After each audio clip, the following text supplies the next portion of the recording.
दोस्तों यह video completely syllabus के ऊपर होने वाली है। इस वीडियो में हम 4 पॉइंट को डिस्कस करेंगे। First pre exam, second main exam, third language test, fourth आपका जो एग्ज़ाम होगा किन किन लैंग्वेज में होगा और डिफरेंट डिफरेंट स्टेट की अलग अलग लैंग्वेज है, उन सभी पर हम बात करेंगे।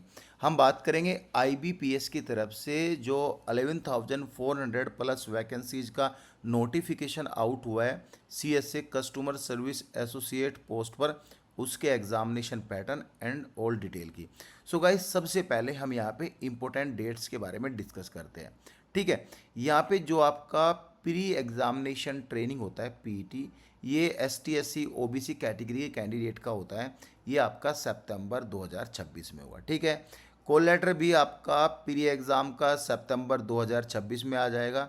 एंड गाइस, आपका अक्टूबर में प्री एग्ज़ाम आपका कंप्लीट हो जाएगा।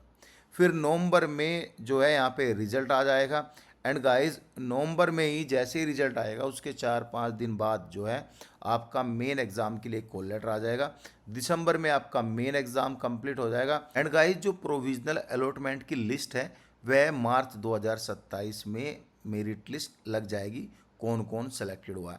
आईबीपीएस का काम है आपका एग्ज़ाम कंडक्ट कराना। जो आपका लैंग्वेज का टेस्ट होगा वह जो भी बैंक है, यानी यहाँ पे 7 से 8 पब्लिक सेक्टर बैंक है, जिन जिन में आपका अलॉटमेंट हुआ है उन बैंकिंग से रिलेटेड ही आपका लैंग्वेज टेस्ट होगा। सपोज करो आप यूपी से हो तो यूपी में बहुत सारे बैंक लिस्टेड है। जिन बैंक के लिए आपका अलॉटमेंट होगा वह बैंक आपका लैंग्वेज टेस्ट लेगा। और लैंग्वेज टेस्ट देना ज़रूरी नहीं है। ज़रूरी क्यों नहीं है, क्या कंडीशन है जिस पे ज़रूरी नहीं है, उसके बारे में भी हम बात करेंगे। तो यहाँ पे जैसे केनरा बैंक यूपी में भी है, तो जब आपका केनरा बैंक के लिए अलॉटमेंट हो जाएगा तो केनरा बैंक की रिस्पॉन्सिबिलिटी है आगे वो आपको हायर करे या ना करे लैंग्वेज प्रोफिशेंसी टेस्ट के बाद जो होगा। ठीक है, अब हम डायरेक्टली यहाँ पे इसके एग्ज़ाम पैटर्न सिलेबस पर विजिट करते हैं और बताते हैं कि प्री एग्ज़ाम यहाँ पे आपका कैसे होगा, मेन एग्ज़ाम कैसे होगा, इन सभी पर हम यहाँ पे 1 बाय 1 करके हम यहाँ पे डिस्कस करेंगे। सो गाइज, यहाँ पे 14 नंबर पेज से स्टार्ट होता है स्ट्रक्चर ऑफ एग्जामिनेशन। सो जो स्ट्रक्चर ऑफ एग्जामिनेशन है वह सबसे पहले आपका प्री एग्ज़ाम होगा जो कि ऑब्जेक्टिव टाइप होगा। ठीक है, यहाँ पे इंग्लिश लैंग्वेज के जो क्वेश्चन है वह इंग्लिश में रहेंगे। 30 क्वेश्चन रहेंगे, 30 नंबर का एग्ज़ाम होगा। फिर यहाँ पे न्यूमेरिकल एबिलिटी यानी मैथ, ये यहाँ पे मीडियम ऑफ एग्जामिनेशन, ये यहाँ पे स्टार मार्क क्यों लगाया है इसके बारे में भी हम बात करेंगे। एंड गाइस, रीजनिंग के भी यहाँ पे 35 क्वेश्चन है। ठीक है, मैथ और रीजनिंग के टोटल 70 क्वेश्चन है। नॉर्मल रहता है, अच्छा स्कोर करना है। आईबीपीएस एक मतलब एग्ज़ाम तो थोड़ा टफ रहता है। तो टोटल जो प्री एग्ज़ाम होगा वह 100 क्वेश्चन रहेंगे इसमें। 100 नंबर का ये एग्ज़ाम होगा, 60 मिनट का टाइम मिलेगा। ठीक है, अब यहाँ पे जो स्टार मार्क दिया हुआ है, पहले मैं ये एक बार बता देता हूँ स्टार मार्क क्या है। देखो, ये है वो स्टार मार्क यहाँ पे, लिस्ट ऑफ वर्जन टेस्ट। यानी जब आप फॉर्म फिल करोगे तो उसमें पूछा जाएगा आप किस स्टेट से हो, किस लैंग्वेज में आप अपना एग्ज़ाम देना चाहते हो। सपोज करो कोई आंध्र प्रदेश से है, तो आंध्र प्रदेश में जो आपका क्वेश्चन पेपर रहेगा 3 लैंग्वेज में रहेगा, इंग्लिश, हिंदी और तेलुगु लैंग्वेज में। अरुणाचल प्रदेश में 2 लैंग्वेज में रहेगा, इंग्लिश, हिंदी। असम में यहाँ पे इंग्लिश, हिंदी, असमी लैंग्वेज में रहेगा।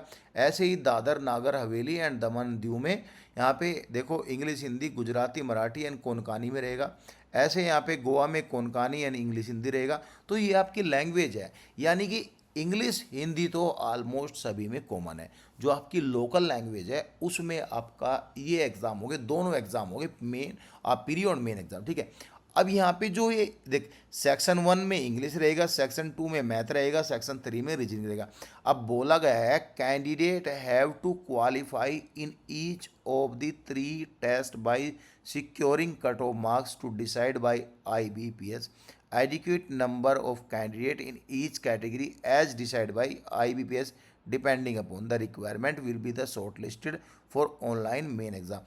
अब इसका मतलब क्या है, इसका मतलब ये है जो कैंडिडेट है उनको तीनों में अच्छे नंबर लेके आने, लेकिन उसको यही नहीं पता रहेगा कि कितने पे मैं क्वालिफाई हूँ, कितने पे कट ऑफ लग रही।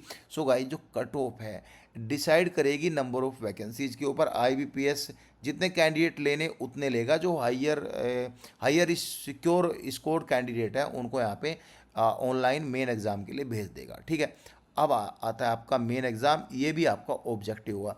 अब यहाँ पे ये भी 4 सेक्शन में है, ठीक है, 4 सेक्शन में। फर्स्ट सेक्शन में है जर्नल फाइनेंशियल अवेयरनेस, यहाँ पे स्टार मार्क लगी गई है।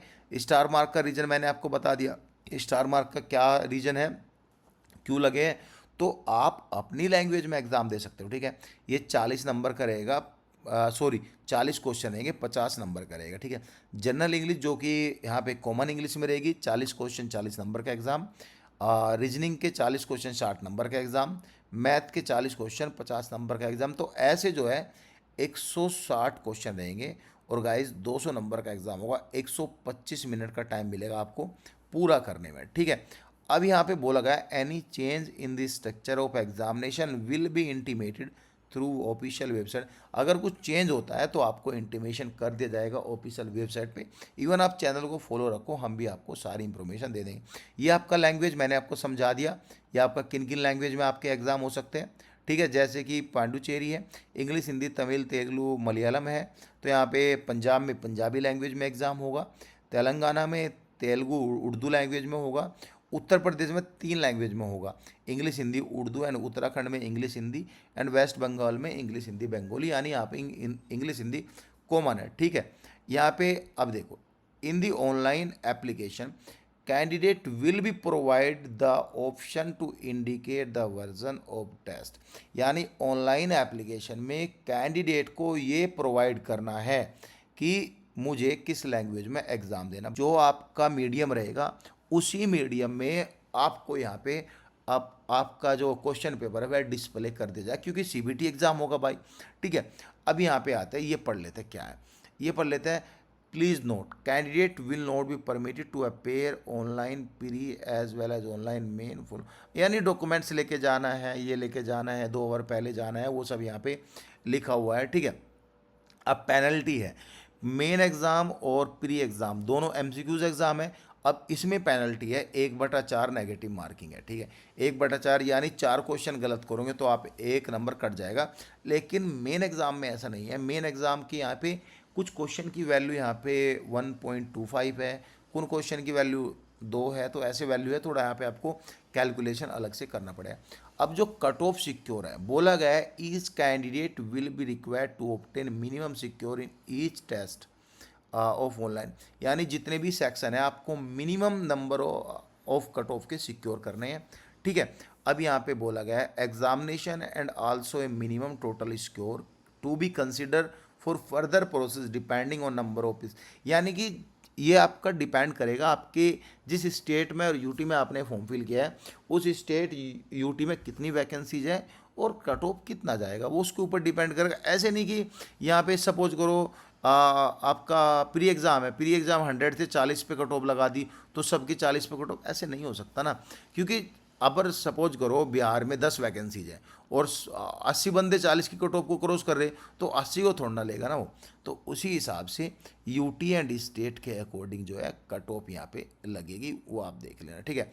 अब यहाँ पे देख लेना the corrected score obtain by each of the candidate in the differentiation if hold be normalise using जो भी आपका परसेंटाइल मेथड है, ठीक है। इक्वलाइज परसेंटाइज मेथड रहेगा तो उसके अकॉर्डिंग आपका जो स्कोर है नॉर्मलाइज किया जाएगा, ठीक है। अब आता है लोकल लैंग्वेज प्रोफिशिएंसी टेस्ट। अब ये क्या प्रॉब्लम करेगा मैं आपको बता रहा हूँ। सपोज करो आप इंग्लिश और हिंदी जानते हो, ठीक है, और आपने बंगाल में फॉर्म भर दिया, तो भाई सर्टिफिकेट तो आपके बंगाली थोड़ा ना रहेंगे, वो तो इंग्लिश हिंदी लैंग्वेज के रहेंगे। तो जो सर्टिफिकेट इंग्लिश हिंदी रहेंगे तो बैंक आपका लोकल लैंग्वेज टेस्ट लेगा, ठीक है, जरूर नहीं। अब यहाँ पे ये पॉइंट है, पढ़ लो एक बार, देखो पॉइंट 2-3 है जो मैं आपको बताऊंगा। लिखा है the candidate applying for vacancies of a particular state and UT should be proficient in reading, writing, speaking and understanding the specified opted local language, ठीक है। जिस स्टेट में यूटी में वह अप्लाई कर रहा उसको उसकी जो लैंग्वेज है लोकल लैंग्वेज, सपोज करो आप यूपी से या बिहार से या दिल्ली से उत्तराखंड से अप्लाई कर रहे हैं, तो हिंदी इंग्लिश जो भी, वैसे तो लोकल हिंदी है, हिंदी आपको लिखनी भी आनी चाहिए, पढ़नी भी आनी चाहिए, बोलनी भी आनी भी चाहिए और समझनी भी आनी चाहिए, ठीक है। तो ये आपका, ठीक है, ये आपका ऐसे आपको अप्लाई करना जो आपको। अब लिखा है candidate has to be option for one language, मतलब कैंडिडेट जो है इसके पास वन लैंग्वेज का ऑप्शन रहेगा during the time of application, local language उसको सेलेक्ट करनी है, ठीक है। अब यहाँ पे ये पॉइंट बड़ा इंपॉर्टेंट है भाई, अब सुन लो मेरी बात।